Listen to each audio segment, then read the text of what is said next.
Conforme eu disse, a gente está de volta com o especial CVB Eleições 2024, conversando, tendo a oportunidade de conhecer um pouco melhor de cada um dos pré-candidatos à Prefeitura de Belo Horizonte neste ano de 2024. Duda Salabert, é uma alegria estar aqui no seu habitat, no seu ambiente de trabalho em Belo Horizonte. A gente está fazendo essas programações com um objetivo muito claro. Eu estou tendo a oportunidade de estar aqui com você pela primeira vez, depois de todo esse trajeto que você tem se posicionado na política mineira. Eu acho que muita gente também não tem o prazer, não tem a satisfação de conhecer a sua caminhada. O objetivo desses especiais aqui do canal Viver Brasil é poder falar um pouco mais sobre os trajetos de cada um desses personagens que estão se dispondo a concorrer ao principal cargo que a gente tem na cidade. Eu queria que você, antes de entrar na história política, falasse um pouco sobre a Duda Salabert como personagem de Belo Horizonte, como cidadã de Belo Horizonte. Como é que foi os seus primeiros capítulos na nossa capital mineira? E, mais uma vez, seja muito bem-vinda. Primeiro, obrigada pelo espaço, parabenizo pelo trabalho. Levar informação de qualidade é uma forma de alargar a democracia e torná-la mais profunda no nosso país. E o que esse programa propõe é justamente esse aprofundamento do debate político, debate de qualidade, informação séria e o jornalismo de qualidade. Então, agradeço e sempre bem-vindo ao nosso espaço. Para quem não me conhece, eu me chamo Duda Salabert, estou deputada federal, mas sou professora. Eu digo sempre, eu posso estar na política, mas sou professora. Até porque reconheço que meu papel em sala de aula é muito mais importante do que meu papel no espaço legislativo. Porque no espaço legislativo eu crio e fiscalizo leis. Mas em sala de aula nós criamos consciências. E o que muda o mundo de fato não são novas leis, mas novas consciências. Já dizia o Gabriel, o pensador daquele verso, muda que quando a gente muda, o mundo muda com a gente. A gente muda o mundo é na mudança da mente. Ou seja, o que transforma o mundo de fato não são novas leis, embora elas sejam importantes, mas novas consciências, as quais se constrói em sala de aula. Só para terminar, nós temos uma lei no Brasil que criminaliza o racismo. Aí eu pergunto, quantas pessoas já foram presas por racismo no Brasil?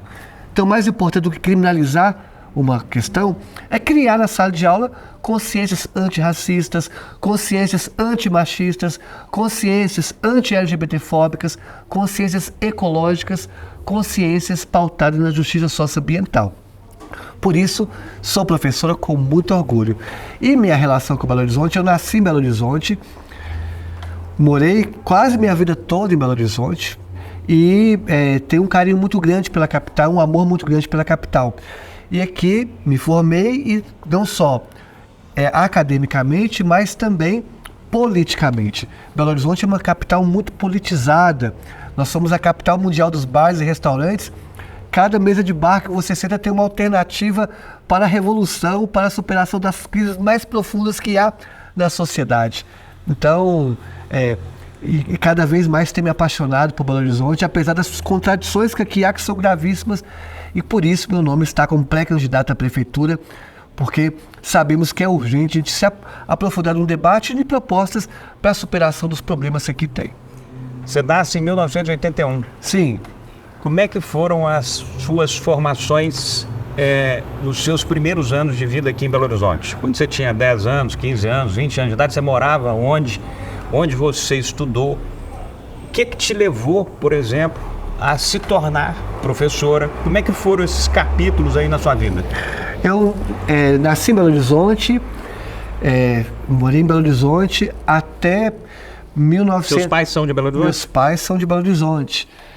E aí, no entanto, com o avanço da crise econômica nos anos 80, com o índice de inflações muito elevado, minha família sai daqui, a gente muda para São Paulo, naquele sonho romântico que havia no Brasil dos anos 80, de São Paulo epicentro dos empregos e oportunidades. Minha família se muda para São Paulo, eu muito jovem, só que quando nós mudamos, teve uma trágica coincidência que o governo Collor teve aquele processo de confiscar a poupança e agudizar a crise econômica. Meu pai, então, é demitido de São Paulo, meu pai é torneiro mecânico. E aí nós voltamos para Belo Horizonte para morar na casa de meu avô. Meu avô que, por parte de mãe, eu tinha um avô que era pipoqueiro. Por parte de pai, meu avô era carteiro. E com muito trabalho, trabalhando como carteiro, ele conseguiu uma casa própria, que era um privilégio, ainda é um privilégio. Então, começamos a morar com meus avós aqui. Meu pai passa naquele período por 11 meses desempregados em Belo Horizonte. Você volta para Belo Horizonte, você tinha mais ou menos o que? De idade? 10, então, 15 anos? Eu tinha 8 anos de idade. Ok. Volto para 9 anos de idade. Volto para Belo Horizonte. Meu pai fica aqui 11 meses desempregado, não consegue emprego. Voltamos novamente para São Paulo. Meu pai para trabalhar como motorista de ônibus da empresa de Correios. E aí voltamos para São Paulo. Moramos um pouco em São Paulo.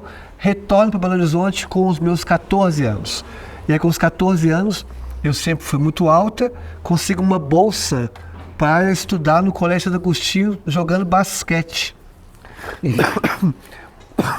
Jogo basquete por um tempo, por essa bolsa. Nesse momento você não era Duda ainda? Ou já era? Eu tinha iniciado minha transição de gênero. Iniciei minha transição de gênero em 2016, 2017, né? Então jogo basquete pelo colégio e no colégio começo a ter contato com a criação de um grêmio estudantil, que nós tínhamos essa proposta, e ali já começa essa politização em minha vida. Tempos depois, entro na universidade, faço vestibular para letras da PUC Minas. Eu decido ser professora já no meu 7º ano do ensino fundamental, já sabia que queria ser professora. Entro no curso de letras, e no curso de letras, minha paixão pela literatura, pela poesia e pela sala de aula, começo a dar aula no primeiro período. No seu primeiro período de letras, você já começa a dar aula? Já dava aula para educação para jovens e adultos, naquele momento, no primeiro período. No segundo período, começo a dar aula para educação para jovens e adultos, que antigamente chamava supletivo, na empresa de ônibus, que é a Pampulha Transporte, dava aula para motorista e cobrador, ajudando o motorista e cobrador a concluir o ensino fundamental e o ensino médio. Dava aula de todas as matérias: português, matemática, biologia, ciência, química, literatura, inglês, espanhol, porque eles tinham que concluir o ensino, e só tinha uma professora, que era eu, ganhando R$300 por mês naquela época. E na universidade comecei a entrar em contato com o movimento estudantil, me politizar cada vez mais. Isso já na universidade. Depois mudo para o Rio de Janeiro, fico um tempo no Rio de Janeiro e volto novamente a Belo Horizonte em 2016. Rio de Janeiro já na vida adulta? Já na vida adulta, isso já dando aula, mas eu morava no Rio e continuava dando aula aqui. Eu dava aula no Colégio Bernoulli e morava no Rio e voltava toda semana. Detalhe, trabalho como professor há 20 anos, dos quais 15 anos dei aula naquele que é considerado o melhor colégio do Brasil, que é o Colégio Bernoulli. Dei aula para todas as séries, dei aula desde a 5ª série até o pré-vestibular. É óbvio que essa sua função, é uma função diferente. A função de ensinar não é uma função corriqueira. É uma função que dá base às pessoas, que dá posicionamento, que dá pilar. Em que você entende que isso aí, na sua vida, na sua conduta, no seu pensamento, te facilitou em relação às suas escolhas, às suas transformações?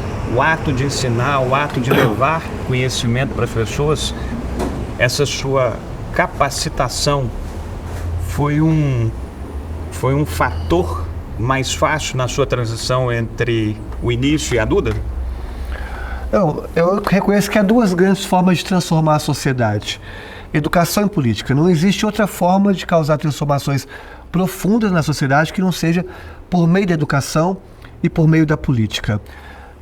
Na educação e em sala de aula me possibilitou relacionar muito bem com a diversidade, com pessoas que... Obrigado, viu? Com pessoas que pensam completamente diferentes.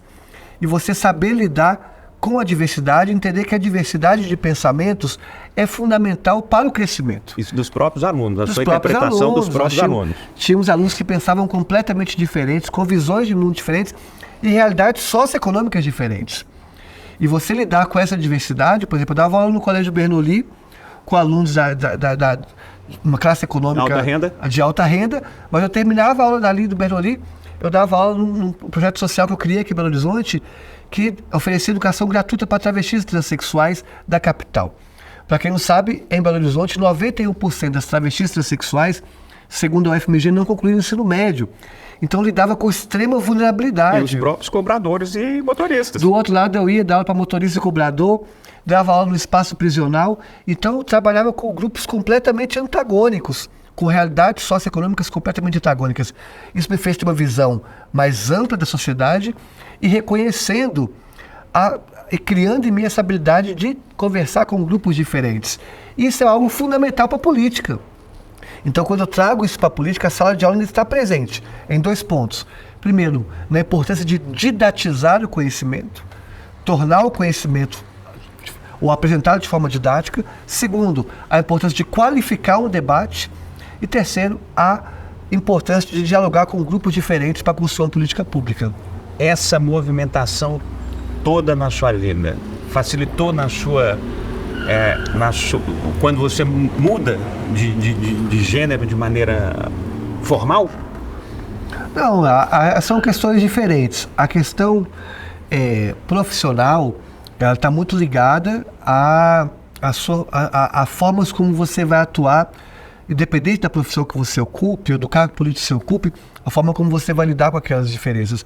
A questão de transição de gênero é uma questão muito subjetiva, identitária, particular, que uma coisa não transborda nem interfere na outra. Mas ela é um impacto social que não existia antes. E agora ela está começando a ser mais comum, mais recorrente.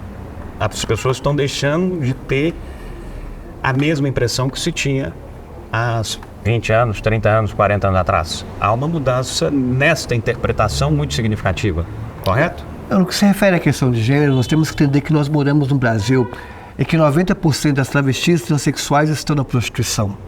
90% das travestis transexuais na prostituição mostra que a prostituição para a população trans é quase que compulsória, quase que obrigatória, porque é raro você encontrar uma travesti que não esteja na prostituição. Já fossilizou-se no imaginário popular a ideia de que a única possibilidade possível para uma pessoa trans é nas esquinas de madrugada.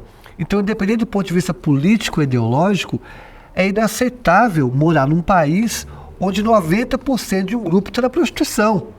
91% das travestis transexuais, segundo a UFMG, não concluíram o ensino médio. O que mostra que não existe evasão escolar. O que existe muitas das vezes é a expulsão escolar. As travestis transexuais no Brasil, 41% com HIV. Então, ou seja, é um grupo, é uma vulnerabilidade absurda. E esse grau de vulnerabilidade foi construído historicamente no Brasil. Então, o que nós temos hoje é, na verdade, um grupo mobilizado politicamente para que essa realidade se transforme. Nós não podemos tolerar ou achar natural morar numa sociedade, repito, onde que 90% de um grupo está na prostituição. 6% das travestis transexuais de Belo Horizonte foram expulsas de casa com menos de 13 anos de idade. Ou seja, há um preconceito estrutural na sociedade que nós temos que enfrentar e combater. E como é que se enfrenta? Com uma educação de qualidade que respeite a diversidade, mas também com políticas públicas de empregabilidade, políticas públicas de dignidade e moradia, para que esse grupo não seja aviltado como historicamente foi. E com referências que possam inspirar também. Alguns dias atrás eu vi uma situação que muda esse perfil para um outro patamar. À medida que a L'Oréal, que é uma das empresas mais reconhecidas que a gente tem no planeta Terra, coloca um CEO trans, esse posicionamento se transforma. A partir do momento que as empresas também passam a valorizar sem a parte do preconceito, é óbvio que essa própria transformação e essa inspiração vai ajudando a outros a não aceitar determinadas situações. Eu sei que Belo Horizonte tem aí um volume de pessoas e de cuidados que são fundamentais à população, independente das suas escolhas ou não. Ô Duda, eu acho que esse momento aqui ele é mais do que valioso, não só pela oportunidade da gente ter de conhecer um pouco melhor sobre a sua visão e também levar isso, obviamente, para o telespectador. Como é que você é em relação à parte da sua família? Você tem irmãos? Você tem... Seus pais ainda são vivos, não são? Como é que é essa sua relação? Tenho, meus pais moram aqui em Minas Gerais, no município de Mariana. Meus irmãos moram no Rio de Janeiro. E eu tenho uma companheira e tenho uma filha também. A questão familiar é sempre muito complexa a gente trazer, tornar público, porque os ataques que nós viemos sofrendo nas últimas eleições devido à violência política é algo alarmante. Então, e normalmente a violência ela não fica exclusivamente em mim, ela é ampliada para os familiares. Então, um debate sobre violência política, o Brasil ainda faz de forma muito tímida. Nós temos que avançar esse debate, não podemos tratar como natural essa violência odiosa que há no mundo político, que não afeta a mim, afeta sobretudo a minha família. E torna a política um ambiente tóxico, fazendo com que as pessoas participem cada vez menos da política. Então, o desafio que nós temos é como fazer um debate saudável na política. Nos últimos anos, a gente está vendo famílias que não conversam mais porque brigaram politicamente. Isso que acontece nas famílias, né, ela é reverberada no processo de violência contra pessoas candidatas, por exemplo, no meu caso, a quantidade de violência política que eu recebo, ameaças de morte, e que ampliam a minha família, por isso que a gente sempre tenta manter a família mais anônima nesse sentido, para resguardá-los desse tipo de violência que é intolerável, que é intolerante, que nós não podemos tolerar no Brasil. O segundo bloco a gente vai dedicar ele inteiro para Belo Horizonte. Eu queria finalizar esses nossos próximos minutos aqui te escutando o seguinte. Nós temos aí uma transformação muito clara em relação ao posicionamento político. Eu queria que você contasse como é que foram os primeiros capítulos aí para que você, de fato, entrasse na política eleitoral, se transformasse em um defensor legítimo e formal da população. O primeiro momento ali que você se torna vereadora, a vereadora mais votada da história de Belo Horizonte. Não é uma cidade qualquer, prezada Duda. Eu estou falando de uma cidade que, ao longo da minha formação como cidadão e como profissional, eu sempre escutei que Belo Horizonte era uma cidade extremamente conservadora. Mas como a cidade conservadora faz esses movimentos tão transformadores? E aí eu estou querendo te escutar a sua interpretação por conta disso e como é que foram essas primeiras passagens que te trouxeram aqui hoje. Não, primeiro, há que se dizer que eu já tinha uma trajetória muito grande em Belo Horizonte, primeiro em sala de aula. Dei aula por 20 anos em Belo Horizonte, entre os quais 15 no colégio e pré-vestibular Bernoulli, que é um colégio de referência aqui. E dei aula nas melhores escolas de Belo Horizonte. Dei aula nos principais pré-vestibulares de Belo Horizonte, nas principais redes de ensino da capital. Eu dei aula nesses meus 20 anos. E minha figura pública a minha imagem como figura pública começa a ser construída quando, em 2015, eu construo e inauguro em Belo Horizonte um projeto social para o grupo mais vulnerabilizado que há na capital, um dos mais vulnerabilizados, que é pessoas travestis transexuais. Na época, a pergunta que me motivou foi: o que você faz com os seus privilégios?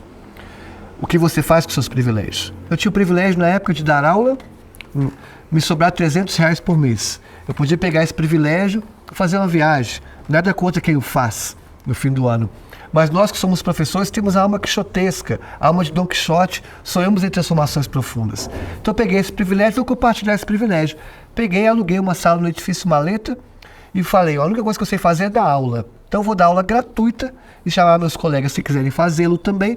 Damos aula gratuita para travestis transexuais, um grupo que é tido como escolha da sociedade e que foi expulso da sala de aula do mercado formal de trabalho. 90% desse grupo está na prostituição, 91% não concluiu o ensino médio. Então vão dar aula gratuita. Demos aula e aí alunos... Durante quanto tempo? Durante anos, meses. Alguns anos. Era um grupo extremamente vulnerabilizado, todos estavam na prostituição. A média de programa era R$15. E quando eu digo média, não é para qualificar ou desqualificar o trabalho de alguém pelo valor que cobra, mas estou dizendo um recorte socioeconômico. Uma média de R$15 o programa, e aí a gente viu que a maioria não estava em situação de rua. Das 20 alunas, 12 estavam em situação de rua. E elas iam assistir aula para poder... não era para aula que era o mais preocupante para elas. Elas iam para a sala de aula para ganhar um pão que a gente dava e pagávamos a passagem também, sem receber um centavo de dinheiro público. Era tudo via apoio de professor, apoio de colegas. Elas iam para assistir aula, para comer um pão, ganhar R$10, que é o dia da passagem. Com esses R$10, elas iam na rodoviária tomar banho por 7, para fazer programa por 15. Falei, eu estou totalmente errado. Eu estou aqui propondo educação, propondo inserir na universidade, mas nem o básico elas resolveram. Porque não tem banheiro, Repete não tem esse banho. corte aí, só para que as pessoas entendam como é que era um procedimento. A pessoa ia para a escola para comer um pedaço de pão E ganhar R$10 de passagem. E com os R$10... para tomar banho por 7. Ia para a rodoviária, pagava 7 para tomar banho e fazer programa por 15. Tá tudo errado, a gente está discutindo educação, questões profundas, mas o básico não foi resolvido. Já dizia o dramaturgo alemão Bertolt Brecht, primeiro o estômago, depois a moral. O tempo da fome não é o tempo da ideologia. Como é que a gente pode estar discutindo questões profundas, mas se a fome não foi resolvida? Aí vem a pergunta de novo, o que você faz com seus privilégios? Aí chamamos os professores e falamos, olha, se for necessário dar um passo atrás para o grupo que eu faço parte, dar 3 passos para frente, nós temos que fazer. Então, vamos cada um dar um passo atrás. Vamos tomar um vinho a menos por semana. Se cada um aqui tomar um vinho a menos por semana, um vinho a menos por mês, a gente consegue alugar uma casa. Aí cada um deu R$50, o que se podia, porque a maioria dos professores também não tem condição econômica nenhuma para poder ajudar. Mas os que podiam, deram R$50. Aí cada um deu R$50 por mês, tomando um vinho a menos por mês. Nós pegamos esse dinheiro e alugamos a primeira casa de acolhimento de travestis transexuais em situação de rua de Minas Gerais. Aí estava começando a brotar a caminhada política eleitoral da Duda? Não tinha preocupação eleitoral nenhuma. Ok. Aí montamos essa casa, por lá passaram várias travestis, aí o projeto tomou uma repercussão gigantesca. Foi eleito o melhor projeto social de Belo Horizonte por vários anos consecutivos, ganhou vários prêmios. Fomos tidos como... na época, o presidente dos Estados Unidos, o Trump, me chamou para ir para os Estados Unidos para poder discutir política pública para a diversidade nos Estados Unidos. Eu falei, olha, quem sou eu para discutir política pública? Eu estou fazendo só o básico, que é alugar um espaço, compartilhar privilégios e chamar professor para dar aula. E aí o projeto tomou uma repercussão gigantesca e o projeto já não era meu, ele era da cidade. A cidade abraçou o projeto e o projeto continuou e daí eu me torno uma figura pública também nacional. E aí vem a pergunta, o que você faz com seus privilégios? Eu tinha uma rede social muito grande, já era conhecida nacional e internacionalmente. Falei, o que eu vou fazer com esses... professora, ainda sem cargo público. Não, como professora. Eu falei, o que eu vou fazer com esses privilégios? Nós temos que usar nossos privilégios para compartilhar para um mundo mais justo. E usei esse privilégio colocando meu corpo à disposição de construção de políticas públicas. E aí me lanço como candidata no sentido de meu corpo estar à disposição também. E não foi buscando qualidade de vida melhor. Pelo contrário, na política minha qualidade de vida piorou consideravelmente. O ambiente político é extremamente tóxico. Mas estou na política para compartilhar o privilégio que tenho de poder estar aqui e de ser reconhecida a serviço de uma sociedade mais justa e mais igualitária. Esse primeiro passo, você tinha quantos anos que você foi eleita vereadora? Não, mas aí isso foi... Eu me filiei num partido em 2016. Em 2018, sou convidada para disputar o governo do estado de Minas Gerais. Isso eu lembro. Aí eu rejeito porque não queria participar das eleições, nunca foi objetivo nenhum. Isso. Aí me convidam para disputar para deputado federal e estadual em 2018. 2018, quando o Zema se elege pela primeira vez. Isso.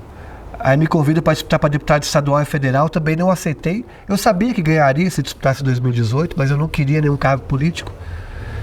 E aí me convidam para disputar para o Senado. Eu aceitei, por entender que aquela eleição... Sabia que eu não ia ganhar para o Senado, porque depois da presidência o cargo mais disputado é de senador. Mas aceitei porque era importante disputar as eleições, porque eu teria um espaço muito grande para disputar consciência. Porque o que muda de fato não são novas leis, mas novas consciências. Nossos sonhos não cabem nas outras. Então em 2018 eu aceito disputar o Senado porque sabia da dimensão simbólica que teria uma candidatura minha ao Senado e do espaço que eu teria para disputar consciência as eleições. Então aceito e termino as eleições de 2018 Fiz a campanha toda dando 55 horas por semana. Eu não parei nenhum dia de dar aula, dei 55 horas por semana, que significa você trabalhar manhã, tarde e noite. É você trabalhar 55 horas por semana, mais campanha e fazia faculdade de gestão pública na UENG. 3 coisas ao mesmo tempo. Fiz os 3 e terminei as eleições com 351 mil votos, uma votação recorde.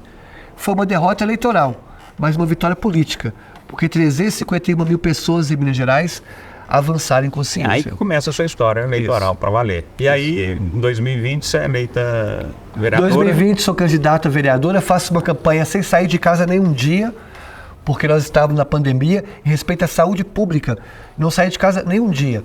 Fiz uma campanha lixo zero, não imprimi nenhum santinho, nenhum panfleto, nenhum adesivo, nada. Não imprimi nem santinho, nada, campanha lixo zero, sem sair de casa. E termino as eleições com a pessoa mais bem votada da história da Câmara Municipal de Belo Horizonte. Dessa cidade tão conservadora. Não, eu tenho... Ou transformadora? É o Belo Horizonte. Conservadora ou transformadora?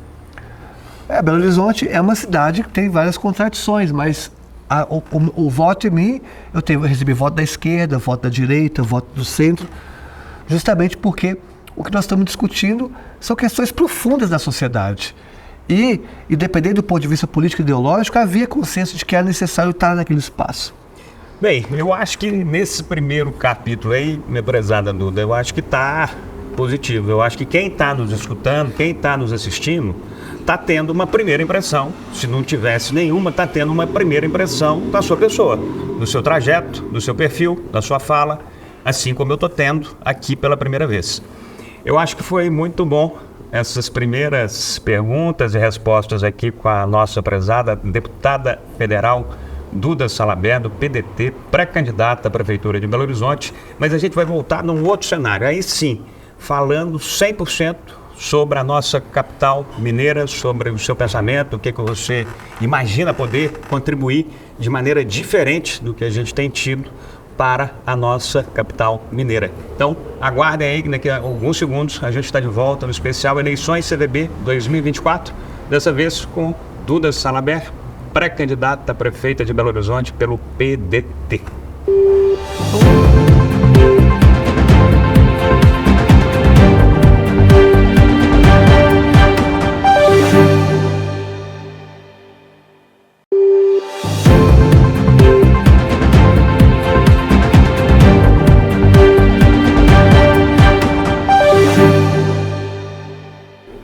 Bem, a gente está de volta com o especial CVB Eleições. Esse momento que a gente está tendo aqui no canal Viver Brasil, com o objetivo de conversar, de escutar, de entender cada um dos pré-candidatos que se colocaram nas eleições de 2024 para a Prefeitura de Belo Horizonte. Belo Horizonte é uma das cidades mais importantes que a gente tem no nosso país, uma cidade que, mais do que a própria cidade, é uma região metropolitana que está vinculada a diversos outros municípios, problemas, oportunidades, caminhos, mas que Belo Horizonte tem que naturalmente ser a grande líder desse processo, não apenas pelo tamanho, mas também por ser a própria capital de Minas Gerais. Prezada Duda Salabert, você como vereadora de Belo Horizonte, agora como deputada federal no nosso estado, uma representante de importância inquestionável na nossa cidade e no nosso estado. Eu queria que você começasse esse primeiro momento aqui do especial CVB Eleições falando sobre o que você realmente entende que são os maiores problemas da nossa cidade. O que você, como prefeita eleita em outubro de 2024, vai realmente garantir a transformação no seu entendimento como possível prefeita da nossa cidade? Eu te peço para arrancar esse primeiro momento falando quais são os maiores problemas de Belo Horizonte no seu entender. Os maiores problemas de Belo Horizonte sem dúvida, estão ligados mobilidade, nós temos o segundo pior trânsito do Brasil e um dos 50 piores trânsitos do mundo. A gente não pode naturalizar um trânsito tão ruim e o transporte público caro com um serviço cada vez pior. É um grande problema. Também temos um grande problema na segurança pública. Belo Horizonte, infelizmente, entrou no ranking das 50 cidades mais perigosas do mundo. A gente está vendo a quantidade de comércio que está fechando porque é roubada, assaltada semanalmente. Então, segurança pública é algo sério.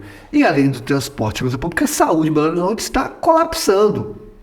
A fila para cirurgias eletivas absurdas, o atendimento demora consideravelmente e a prefeitura não mostra nenhum plano de metas para mitigar ou reduzir esses problemas. E, para além disso, eu sou professora. Eu digo sempre, posso estar na política, mas sou professora. E digo, não tem como transformar uma sociedade que não seja por meio da educação. Se eu for eleita, aqui fica o compromisso que no primeiro dia de mandato, o primeiro projeto de lei que eu vou protocolar é para que Belo Horizonte pague o maior salário para professores entre as capitais. Não tem como transformar uma cidade que não seja por meio da educação. O Brasil figura entre as últimas colocações do mundo de um jovem que quer ser professor. O professor está cada vez mais desprestigiado, desvalorizado, perseguido e desestimulado. Então, a primeira coisa é fazer de Belo Horizonte a melhor educação do país. O Belo Horizontino tem que voltar a ter orgulho da sua capital. E o orgulho começa por onde? Dizer, olha, eu moro onde tem a melhor educação pública do país. E é esse meu compromisso maior. Eu vou pedir para que você avance e aprofunde um pouco mais em cada um desses temas, mas vou focar aqui agora no último que você mencionou. E eu queria que você falasse para o telespectador e telespectadora do canal Vem Brasil, qual é a função da prefeitura, por exemplo, na educação da cidade, de maneira real. O que a prefeitura tem de responsabilidade na educação na cidade? E aí eu estou falando isso fazendo a provocação e perguntando qual que é a responsabilidade do governo estadual, do governo federal e do governo municipal. O cara que assume, a pessoa que assume a responsabilidade da prefeitura de Belo Horizonte, o que ela vem de responsabilidade nesta área? Você traduziu bem, a educação ela é construída de mãos dadas entre município, estado e União. Mas a prefeitura tem um papel fundamental. Primeiro, no que se refere à educação básica. E a transformação ela se constrói numa valorização maior na educação básica. Pensa-se muito na educação superior, mas a educação básica é onde se formam os pilares para a cidadania na escola. Por isso que o município é fundamental, porque ele é responsável pela educação básica. Todo município é o responsável pela educação básica daquela cidade, correto? Exatamente. Perfeito. Então, o debate sobre creches é um debate municipal. Onde as pessoas deixam as crianças ao trabalhar. Exatamente, é um debate municipal. E a qualidade das creches, a qualidade da alimentação que há na educação fundamental é do município, e é também do município a preocupação com a educação fundamental, com os anos iniciais. Por isso que eu disse, a gente sendo eleita, nós vamos colocar a educação como um pilar central da política pública e queremos transformar Belo Horizonte de fato numa cidade educadora, coisa que não está acontecendo, porque segundo o IDEB, que é o instrumento que mensura a qualidade do ensino nos municípios, Belo Horizonte tem caído no ranking do IDEB, ou seja, a educação de Belo Horizonte tem piorado a cada ano. Quem diz isso não é Duda, é o próprio instituto ou mecanismo que avalia a educação municipal. E além disso, na atual gestão do prefeito, sabe quantos secretários de educação passaram por lá? 5.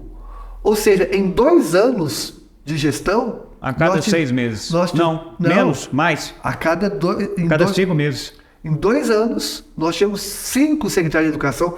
Ou seja, não tem como pensar em educação de qualidade se a cada 3 meses você muda a pessoa responsável pela pauta educacional do município. Por isso, E além de cortes, por exemplo, no salário dos professores, nos professores aposentados, então a educação no município está muito ruim. Isso a gente vê, por exemplo, não só nos dados que eu trouxe, mas também se acaba implicando na segurança das escolas. Belo Horizonte, semana passada, nós tivemos 3 adolescentes esfaqueados nas escolas. 3, tem aumentado a violência nas escolas. Por quê? Porque Belo Horizonte não valoriza a educação numa lei federal fundamental, que obriga que nas escolas tenham psicólogos escolares e também assistentes sociais. E Belo Horizonte não cumpre essa legislação. Faltam psicólogos para trabalhar com a saúde mental do jovem, porque o que causa violência nas escolas, a raiz da violência nas escolas é justamente ligado à saúde mental, porque a maioria dos agressores ou tem problema de saúde mental, ou sofreram bullying, ou sofrem violência psicológica, ou seja, há que se cuidar da saúde psicológica das escolas. Isso se dá cumprindo a lei que Belo Horizonte não cumpre, que é ter psicólogos e assistentes sociais em ambiente escolar. Ou seja, valorizar mais os professores, criar um ambiente aí que tenha um funcionamento melhor nessa educação, vai ser prioridade de um possível governo da Duda. Se eu for eleito, Belo Horizonte vai se tornar a melhor educação pública do país. Tá? O compromisso. Opa, essa aí é boa. Esse compromisso é bom. Vamos voltar aqui para essas 4 primeiras partes aí que você falou, e aí eu queria que você detalhasse um pouco melhor sobre quais ações um governo Duda faria em relação a estes 4 pilares aí. A educação você já acabou de falar. Nós temos um outro problema que eu gostaria de te escutar sobre quais ações poderiam ser implementadas. E aí eu vou no primeiro que você falou, que é um problema de ordem regional. A questão da mobilidade, do transporte público. Para a pessoa chegar nessa creche, para a pessoa chegar nessa escola, ela precisa de um meio. Ela precisa de um meio que não demore 3 horas para poder chegar por conta de um trânsito que não anda. Como é que a Duda enxerga e como é que seriam as ações vinculadas a transporte público e mobilidade em um possível governo Duda Salabert PDT? Primeiro diagnóstico nós temos. Belo Horizonte, como eu disse, tem o 2º pior trânsito do Brasil e está entre os 50 piores trânsitos do mundo. Uma das passagens mais caras do Brasil, cuja qualidade de serviço é muito mal prestada e tem piorado consideravelmente. Cabe à Prefeitura 2 pontos importantes. Primeiro, rever o contrato. Quem for eleito prefeito ou prefeita da cidade vai construir um novo contrato, porque o atual contrato que está vigente, ele prioriza e valoriza somente os grandes empresários de ônibus. Para as pessoas saberem o contrato que você está falando, é o contrato que a Prefeitura faz com os operadores do transporte público, as empresas que fazem os ônibus andarem. E o atual contrato prioriza ou valoriza somente os grandes empresários e não olha para a população, em contrapartidas que as empresas poderiam dar para melhorar a qualidade do serviço. Então o próximo prefeito ou prefeita vai fazer um novo contrato. Negociar melhor esse contrato. Isso, é obrigatório para o novo prefeito ou prefeita construir esse novo contrato. Então, há que se fazer um contrato que de fato pense na mobilidade moderna, não atrasada como é Belo Horizonte, e que coloque, óbvio, no protagonismo o usuário, coisa que foi desconsiderado. E um ponto importante é que nós temos que entender que o problema do transporte público não é só de Belo Horizonte. É de Contagem, é de Santa Luzia, é de Nova Lima, ou seja, é da região metropolitana. Sim. E aí há um debate que nós temos que fazer, que se eu for eleita, vou entender a questão do transporte como um problema metropolitano. E vou convidar os prefeitos das capitais, ou desses municípios, para que nós pressionemos o governo federal para tirar do papel o SUM, que é o Sistema Único de Mobilidade Urbana. Assim como existe o SUS para a saúde, já há um projeto para construir um SUM, o Sistema Único de Mobilidade Urbana, para o país. Está em Brasília. Eu estou dialogando diretamente com os ministérios e com o presidente para que tire isso do papel, porque os municípios não dão conta sozinhos de subsidiar o transporte público. Há o que se exige hoje, isso é no mundo inteiro, uma participação da União, do governo federal, construindo metas, mas também recursos para subsidiar o transporte de qualidade nos municípios. Então, se eu for prefeito, eu vou liderar nacionalmente, chamar os prefeitos do Brasil inteiro para fazer uma grande marcha para cobrar do presidente que tire do papel o Sistema Único de Mobilidade Urbana. E um terceiro problema, que é estrutural, esse não se resolve uma gestão, mas alguém tem que dar o passo inicial, e eu vou dar esse passo inicial, que é romper essa lógica carrocrata que é em Belo Horizonte. O que é uma lógica carrocrata? Belo Horizonte foi uma cidade pensada somente para carro. E não pensa, por exemplo, no transporte público de qualidade, como ônibus, não pensa no metrô que não sai do papel, e cabe ao prefeito fiscalizar para que as obras saiam do papel. Não se pensa em ciclovia, não se pensa no pedestre. A quantidade de escolas por exemplo, faixa de pedestre na sua porta é absurda em Belo Horizonte, porque Belo Horizonte é uma cidade pensada só para carro. E isso, romper essa lógica ou essa ideologia carrocrata demanda gestões. Mas a minha, se eu for eleita, vai ser a primeira a colocar em primeiro plano a mobilidade coletiva, como transporte público de qualidade, ciclovia, pedestre. Carro é importante? Sem dúvida, mas não pode ser o mais importante de uma cidade.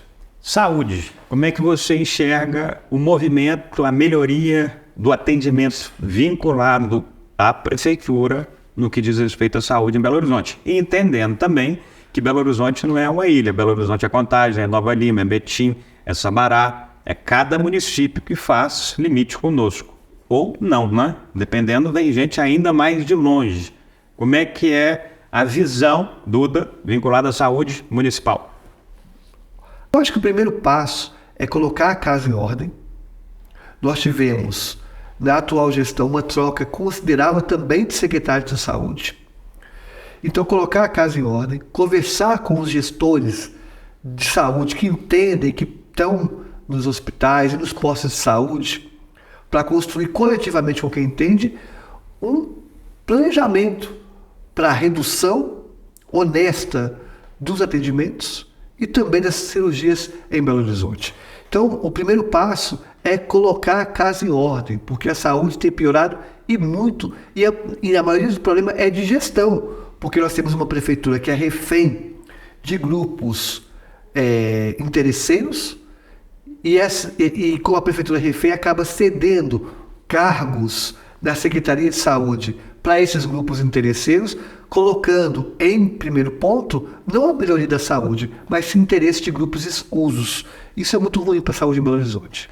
Para finalizar esses 4 pilares aí que a gente abordou nesse início: saúde, educação, mobilidade e agora o último. Aí eu vou te perguntar não apenas sobre, eu vou te perguntar sobre o que você, como parlamentar, entende, reconhece e identifica da Guarda Municipal. Qual que é a importância da Guarda Municipal, que é algo que não existia 20, 30 anos para trás, é uma instituição nova que traz também uma responsabilidade de segurança pública para o município que antes era só vinculada ao Estado, ao governo federal e ao governo estadual. Como é que é a sua interpretação sobre a Guarda Municipal? Você, como prefeita, iria reforçar essa guarda, investir mais nessa guarda, modificar o trabalho que ela faz hoje, ao invés de ficar mais multando, buscando outras soluções? Como é que você enxerga, então, a Guarda Municipal de Belo Horizonte? Primeiro, há que se entender que Belo Horizonte entrou no ranking das 50 cidades mais perigosas do mundo. A responsabilidade pela segurança pública não é do município, é do Estado, ou seja, do governador. Mas o município e o prefeito podem contribuir com o Estado na melhoria da segurança pública. E aí entra a Guarda Municipal. Valorizar a Guarda Municipal, motivar a Guarda Municipal é fundamental. Nós não podemos reduzir a Guarda Municipal a ficar multando o trânsito. A Guarda Municipal tem que ajudar o cidadão, ajudar o comerciante. E de fato, fazer uma segurança pública em parceria com a Polícia Civil e a Polícia Militar. Mas há outra coisa importante, que a Prefeitura atua na segurança pública na prevenção, ou deveria atuar na prevenção. Então, cabe ao prefeito entender que investir em esporte é investir em segurança pública. Se eu for prefeita, eu vou pegar os territórios que têm maior vulnerabilidade socioeconômica do município e criar lá grandes polos, grandes equipamentos de polo esportivo, para justamente criar atleta nos locais mais vulnerabilizados da cidade, dar lazer, cultura. Investir em cultura, investir em lazer, investir em esporte, investir em escola em tempo integral é investir em segurança pública, que se trabalha na prevenção. Então, eu não gosto do termo segurança pública, porque é um termo vazio que não diz nada. Se eu for prefeita, nós vamos ter uma pessoa que vai ser segura. Em vez de segurança pública, vamos trabalhar com segurança de direitos. E vai ter uma prefeita que vai assegurar direito à moradia, vai assegurar direito ao trabalho, vai assegurar o direito à saúde e educação de qualidade. Porque quando você segura direitos, você reduz a criminalidade. Porque o que vai reduzir a criminalidade de fato é moradia, transporte, educação, emprego, salário digno. É isso que reduz a criminalidade. E a prefeitura pode fazê-lo justamente por políticas públicas sérias. A política pública de moradia na cidade de Belo Horizonte está deixando as traças. Nos últimos 8 anos, aumentou 193% a população em situação de rua de Belo Horizonte. Em contrapartida, a prefeitura fez um corte nos últimos 10 anos de 60% do orçamento voltado para a construção de moradia popular, de habitação. Nós temos 20 imóveis abandonados ou vazios para cada pessoa em situação de rua. Aí não adianta você pegar recurso e dobrar o efetivo da Guarda Municipal se você não faz uma política de moradia de qualidade. Não adianta você triplicar a Guarda Municipal, o efetivo, se você não está desburocratizando a cidade para que o comércio cresça e gere emprego. Então, o pensamento burro é do candidato que fala: eu vou duplicar a Guarda Municipal. A Guarda Municipal é importante e tem que ser valorizada, mas o recurso tem que estar voltado para moradia, para escola de qualidade. A gestão tem que desburocratizar o comércio, as leis, para que o comércio consiga gerar emprego de qualidade.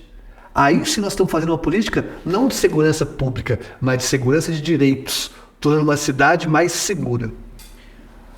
Você falando aí, eu estava observando, estava discutindo, assim como cada telespectador aí que está nos assistindo. Beleza, está claro os posicionamentos em relação a esses pilares.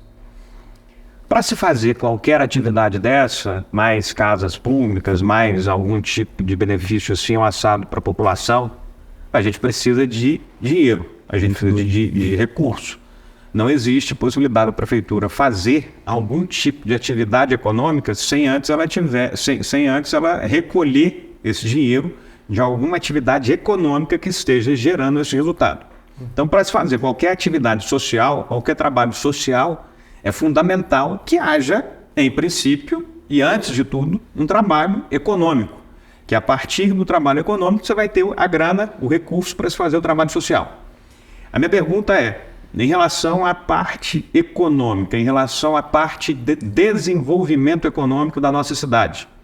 A gente tem problemas aí absolutamente explícitos, recorrentes, como é o caso, por exemplo, da tal da lei orgânica, que afastou de Belo Horizonte uma série de potenciais empreendimentos imobiliários que geram emprego, geram renda para o próprio município, para todo mundo.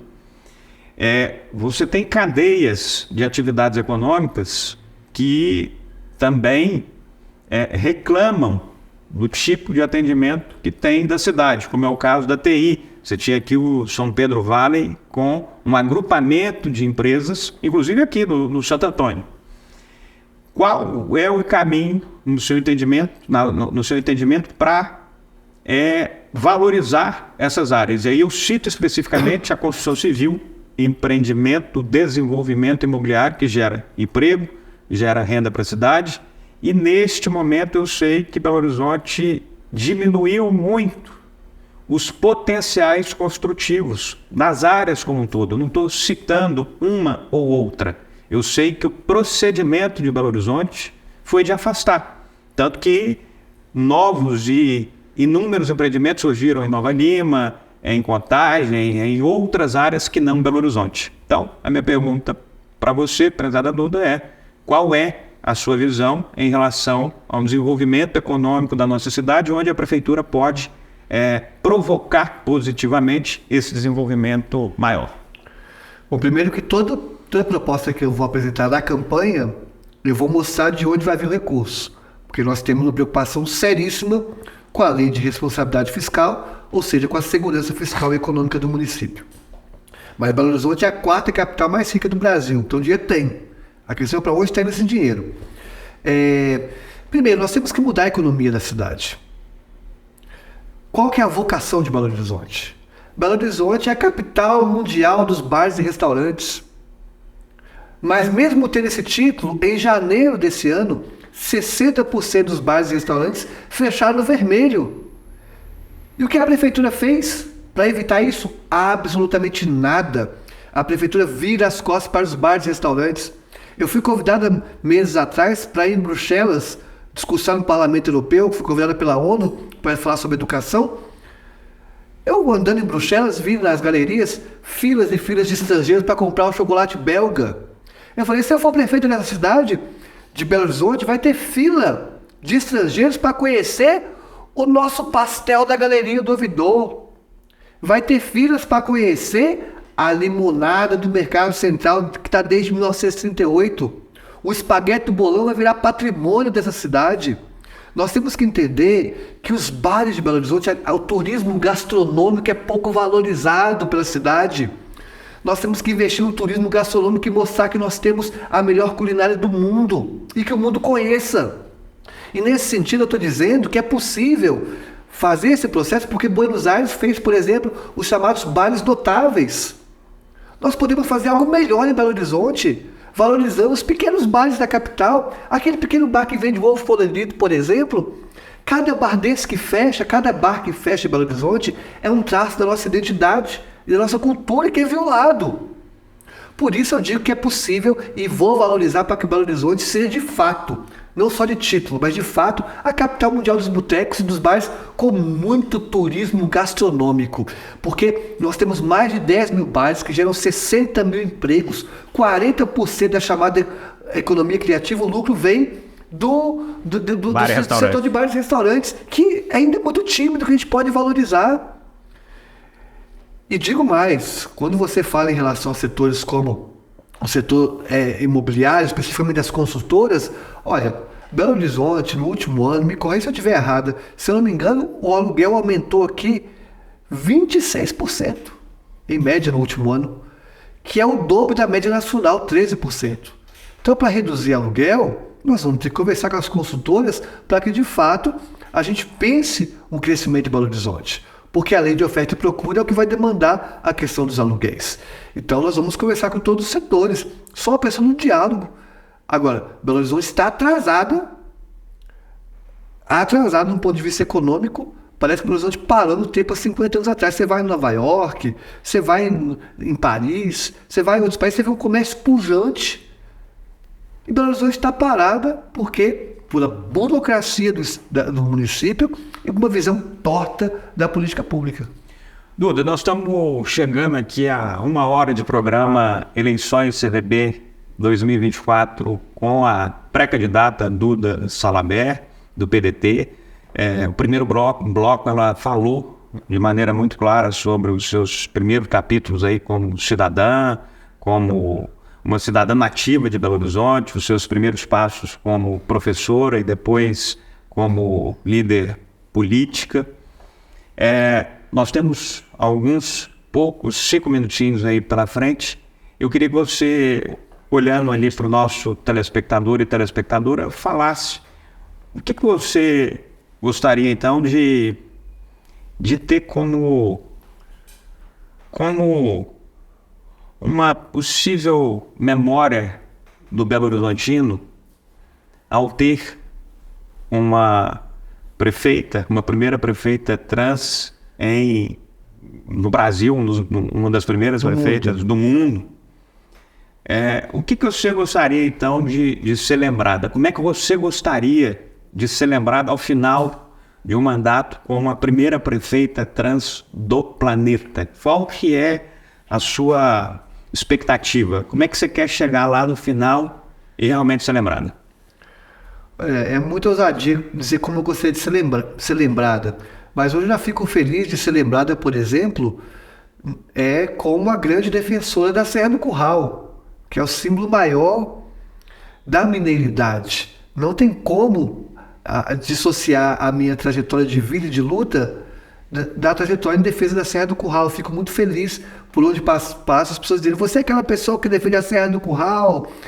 Então, eu gostaria de ser, se tiver a honra de ser prefeita de Belo Horizonte, de ser lembrada como aquela gestora que possibilitou ou que fomentou em Belo Horizonte o sentimento de orgulho pela capital. Que nós temos orgulho de ser a capital que tem a melhor educação do Brasil. Que nós temos orgulho de ser a capital que tem os melhores bares e restaurantes do Brasil. Que nós temos orgulho de ter o melhor carnaval do Brasil. E de morar na melhor qualidade de vida do Brasil. Isso é possível transformar por uma gestão de qualidade que pense não só nos grandes barulhos, mas que pense na população como um todo. Belo Horizonte é a quarta capital mais rica do Brasil, mas a nossa desigualdade socioeconômica é absurda. Nós temos regiões aqui cuja qualidade de vida lembra a Noruega, mas temos outras regiões cuja qualidade de vida se assemelha dos países mais pobres do mundo. Então, se eu pudesse escolher uma forma de ser lembrada, eu gostaria de ser lembrada da prefeita que teve coragem de reduzir essa desigualdade socioeconômica que é vergonhosa nessa cidade.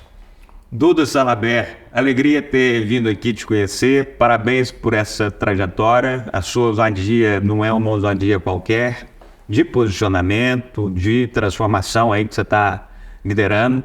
Eu não sou a pessoa que tem um entendimento mais profundo dessas transformações, mas sei que elas estão aí e que elas são fundamentais, as transformações de comportamento, as transformações de posicionamento, as transformações que de fato ele está sendo constituído aí nesses últimos anos. Parabéns pelo trabalho, parabéns pela sua dedicação aí à sua história como representante popular.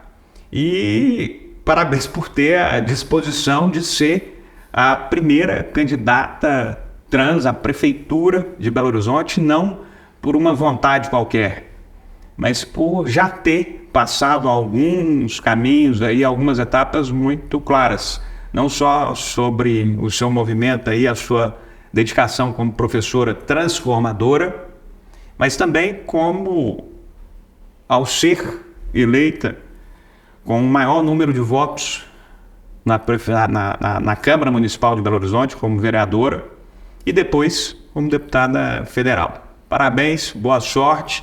Eu espero que você que acompanhou aqui o nosso especial Eleições 2024 tenha tido a oportunidade de conhecer um pouco melhor sobre a Duda Salabert.